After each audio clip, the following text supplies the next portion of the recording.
రాత్రి వేళ ఆకాశం ఎంత సుందరమో అంత నిగుండమైంది. చరిత్ర వద్ద కూర్చుని చెప్పుకునే కథల్లోనూ పురాతన గాథల్లోనూ ఆకాశం గురించి ప్రస్తావన, ఆకాశాన్ని చూస్తే ఆశ్చర్యం రెండూ జనం ఉన్నంతకాలం ఉంటాయి. రాత్రి వేళ ఆకాశ మార్గంలో గ్రహ సంచారం, చంద్రుని వృద్ధి క్షయాలు, అడపాదడప క్షితిజం మీదుగా నిప్పులు చిమ్ముతూ ఉల్కలు పడటం చీకటి రాత్రి 6 వేల పట్టిన తొలితరం మానవులకు తెలుసు.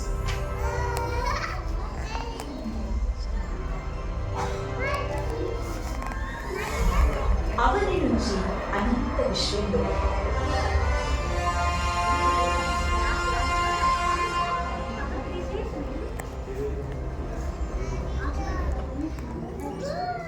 మెల్లగా ఆ ఘటనల్లో విశ్వసనీయమైన ఒక గ్రహం ఉందని ముందు తరాల పరిశీలనలో తేలడంతో తొలి క్యాలెండర్లు పుట్టాయి.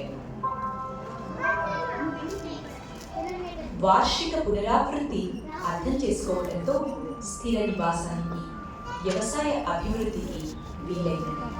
ఎన్నో నాగరికతలు దొరికిందారు. అదే సమయంలో తొలి ఆకాశ పటాలు ప్రకాశవంతమైన తారలకు మనకు పరిచితమైన తారా సముదాయాల్లో చేర్చాయి. ఫలితంగా నౌకాయానంలో నైపుణ్యతలు, వర్తక వ్యాపారాలు పెరిగాయి. మరోపక్క అన్వేషణ కార్యక్రమాలు ఉత్పన్నమయ్యాయి. కానీ తొలి ఖగోళవేత్తలు ఆకాశంలోని అమరికల్లో ఒక క్రమం ఉందని గ్రహించలేకపోయారు.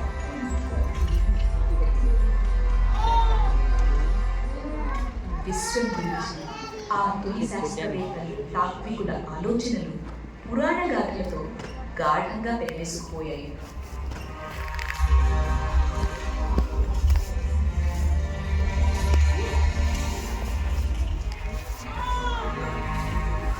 మేఘస్సుకు పెద్దపీట వేసిన పురాతన గ్రీసుదేశీయులు ఆకాశం గురించి చెప్పుకునే ఉప్పిటి పురాణాల నుంచి ఖగోళ శాస్త్రాన్ని వేరుపరిచే దిశగా తొలి అడుగు వేశారు.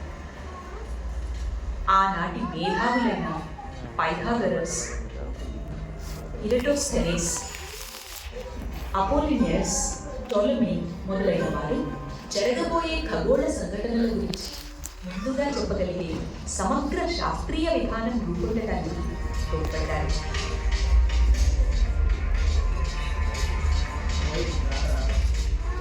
మన భూమి చుట్టూ తిరుగుతున్నట్టు కనిపించే ఖగోళ వస్తువులను గమనించిన ప్రాచీన గ్రీకు ఖగోళవేత్తలు భూమిని విశ్వానికి కేంద్రంగా నిర్ణయించి భూకేంద్రీయ వ్యవస్థను రూపొందించారు. భూమి కాదు, సూర్యుడు విశ్వానికి కేంద్రంగా ఉన్నాడని చెప్పి సూర్యకేంద్రీయ వ్యవస్థను ప్రతిపాదించిన తొలి గ్రీకు ఖగోళవేత్త సామస్కు చెందిన అరిస్టార్కస్. కానీ ఎన్నెన్నో శతాబ్దాల వరకు అతని సిద్ధాంతాన్ని ఎవరూ పట్టించుకోలేదు. 16వ శతాబ్దంలో కోపర్నికస్, కెప్లర్ వంటి ఖగోళవేత్తలు అరిస్టార్కస్ ప్రతిపాదనను తిరగతోడారు. బలమైన గణిత శాస్త్రం పునాది మీద డెన్మార్కుకు చెందిన ఖగోళవేత్త టైకో బ్రాహే చేసిన ఖగోళ పరిశీలనల వల్ల సూర్యకేంద్రీయ వ్యవస్థకు తిరిగి ప్రాముఖ్యం పెరిగింది. ఈ వ్యవస్థలో భూమితో సహా అన్ని గ్రహాలు సూర్యుని చుట్టూ తిరుగుతూ ఉంటాయి.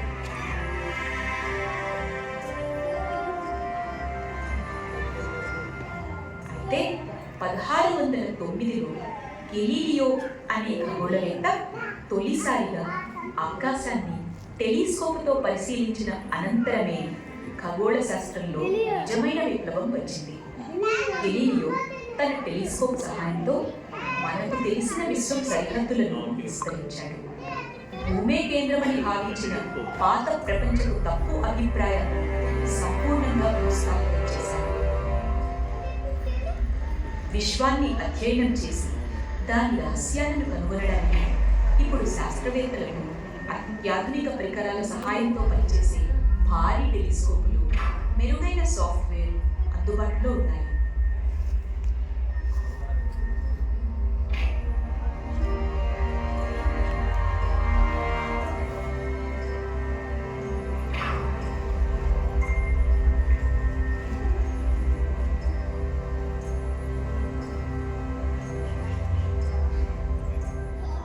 నుంచి 10 మీటర్ల వ్యాసమున్న అద్దాలు అమర్చిన ఈ టెలిస్కోపులు భారీ విస్ఫోటనం ఫలితంగా ఆవిర్భవించిన మన విశ్వంలోని వస్తువులు కొన్ని కోట్ల సంవత్సరాల క్రితం ఎలా ఉండేవో కనుగొనగలరు.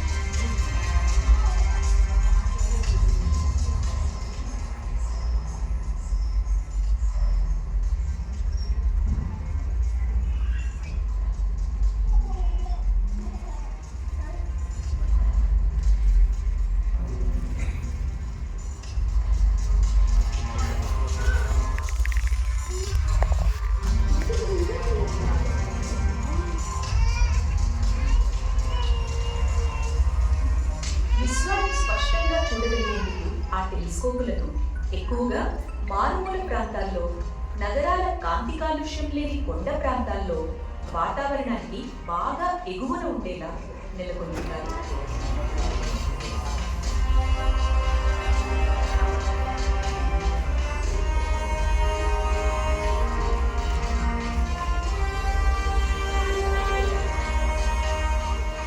వాటి సహాయంతో మనం అంతరిక్షపు లోతుల్లోకి తొంగి చూసి కాలమనే పొగమంచు తెరలగుండా మన పూర్వీకుల ఊహకు కూడా అందని విశ్వాన్ని చూడవచ్చు. సర్వదా సచేతనము, విధ్వంసకరము అయిన ఆ విశ్వంలో నిరంతరం జరిగే చావు పుట్టుకల క్రీడ ఎంత భారీ స్థాయిలో ఉంటుందో గమనిస్తే మనం ఎంత అనుకూలమో తెలిసి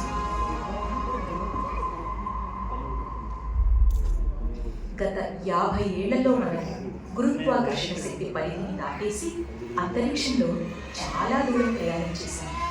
అంతరిక్ష పరిశోధనలో నవశకం ప్రారంభించాం.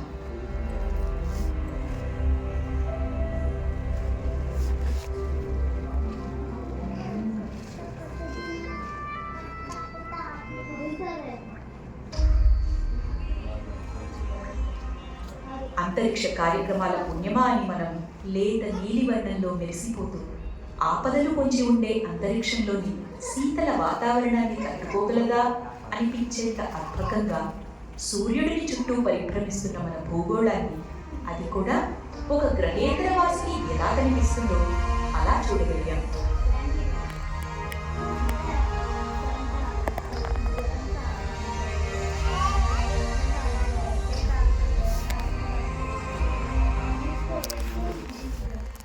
అంతరిక్ష సాంకేతిక పరిజ్ఞానం మన జీవన విధానాన్ని, ప్రపంచం పట్ల మన దృక్పథాన్ని మార్చివేసింది. ప్రపంచం అంటే దేశపటాలు, సరిహద్దులు అనే ధోరణి మారి మనది అంతరిక్షంలో లెక్కకే రానంత అతి చిన్న ప్రపంచంగా మారింది.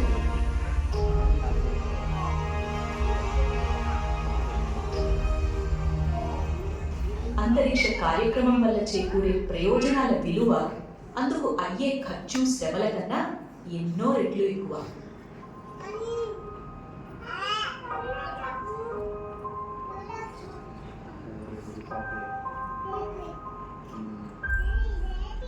అంతరిక్ష పరిశోధనలు అందించిన సాంకేతిక పరిజ్ఞానంతో టెలిస్కోపులను భూ వాతావరణానికి ఎగువన నెలకొల్పడం సాధ్యపడింది.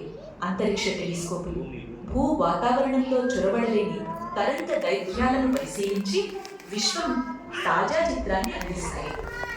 గెలీలియో టెలిస్కోపు గురుగ్రహానికి ఉన్న చిత్రులను చూపించింది. అలాంటి అతి సామాన్య టెలిస్కోప్ నుంచి హబుల్ అంతరిక్ష టెలిస్కోప్ వరకు ప్రతి కొత్త తరం టెలిస్కోపు సరికొత్త ద్వారాలు తెరిచి విశ్వం పట్ల మన అవగాహనకు సవాలు విసిరింది. క్రమక్రమంగా విశ్వానికి కేంద్రంగా ఉండే హోదా పోయి ప్రతికూలమైన అనంత విశ్వం అంచున పరిభ్రమించే కాంతిశీకుల స్థాయికి దిగజారం. మనకిప్పుడు సూర్యుడు సుమారు 15 లక్షల కిలోమీటర్ల వ్యాసం కలిగిన సగటు ఉజ్జతార అని, భూమి నుంచి 15 కోట్ల కిలోమీటర్ల దూరంలో ఉన్నాడని తెలుసు. సూర్యుడు ఒక వాయుగోళం. దాని గర్భంలో అత్యధికంగా ఉండే పీడనం ఉష్ణోగ్రతల కారణంగా హైడ్రోజన్ వాయువులో అణుసంయోగం సంభవిస్తుంది. ఫలితంగా అంతరిక్షంలోకి అపారమైన శక్తి వెదజల్లబడుతుంది. ఆ శక్తి భూమికి వెచ్చదనాన్ని ఇస్తూ పోషిస్తుంది. అన్ని సముద్రాల్లోనూ ఖండాలలోనూ ఉన్న జీవం మనుగడకి ఆశ్రయాన్ని ఇస్తుంది.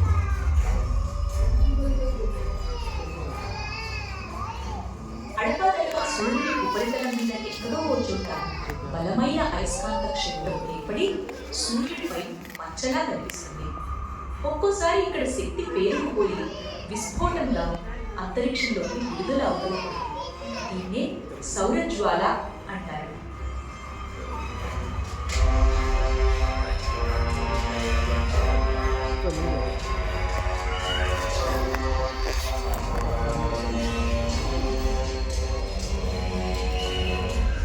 సౌరజ్వాలతో పాటే అధిక శక్తి గల ప్రమాణులు కూడా అంతరిక్షంలోకి వెదజల్లబడి ఒకసారి భూమిని చేరుకోవచ్చు. అవి సమాచార వ్యవస్థలను అస్తవ్యస్తం చేయడంతో పాటు అద్భుతమైన ధ్రువకాంతులను సృష్టిస్తాయి. సూర్యుడు ప్రస్తుతం స్థిరంగా ఉన్నాడు. మరో 500 కోట్ల సంవత్సరాల వరకు ఇదే స్థాయిలో శక్తిని విడుదల చేస్తూ పోతాడు. కానీ ఏదో ఒకనాడు సూర్యుని మధ్య భాగానికి సేకరిస్తున్న ఇంధనం అయిపోతుంది. సూర్యుడు క్రమక్రమంగా చల్లబడుతూ వ్యాకోచించి భారీ అరుణధారగా ఆవిర్భవిస్తాడు. ఆ క్రమంలో భూమితో సహా తన కక్షలోని దగ్గర గ్రహాలన్నింటినీ నింపివేస్తాడు. సూర్యుడికి అతి సమీపంలో ఉన్న బుధుడు అతి పల్చని వాతావరణం కలిగిన నిర్జీవ గ్రహం.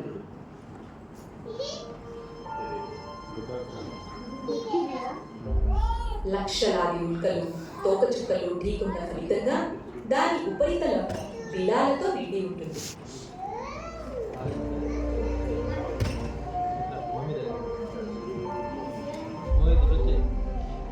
ఈ అపరిచిత ప్రపంచాన్ని అధ్యయనం చేయడం కోసం శాస్త్రవేత్తలు 2004లో బుధుడి వద్దకు మెసెంజర్ అనే పరిశోధనా ఉపగ్రహాన్ని పంపారు. మెసెంజర్ ఈ గ్రహం ఉపరితలం గురించి అపారమైన సమాచారాన్ని, అధిక స్పష్టత గల ఫోటోలను పంపించారు.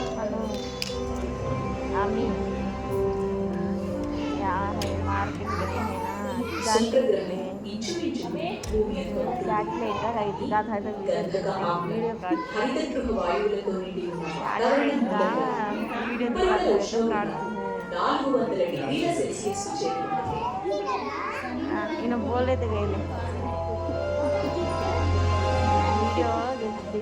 శుక్రగ్రహంపై నేల తీవ్రమైన ఆందోళనలు నిరంతర లావా ప్రవాహాలతో ఉపరితలం ఎప్పటికప్పుడు మారిపోతుంది.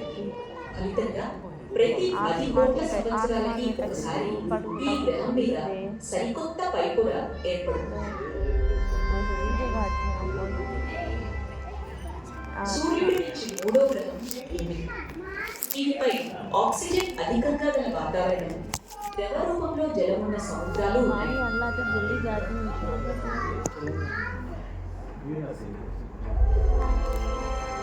సౌర వ్యవస్థలో పరిణితి చెందిన జీవం గల ఏకైక గ్రహం.